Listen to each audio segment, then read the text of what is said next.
far there are 22,000 plus proteins are identified in the body, means which we know their structure, we know their character, we know what exactly they do in the expression level and the physiological level.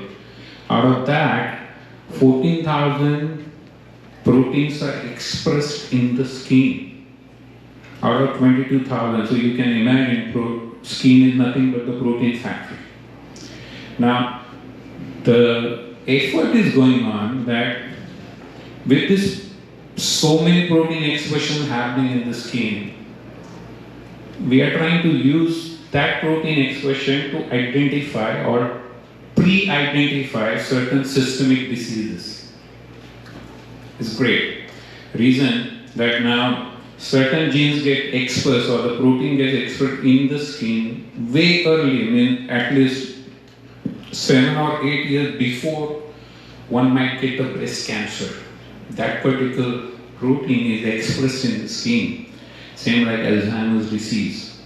There are a lot of such diseases. For that, the biomarkers would be available in the skin.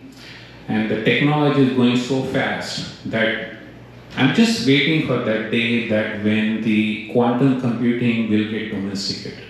Because the phenomenal power of the quantum computing that can give the data attribution is amazing. It is going to change our entire aesthetic world as well. Beautiful thing to have.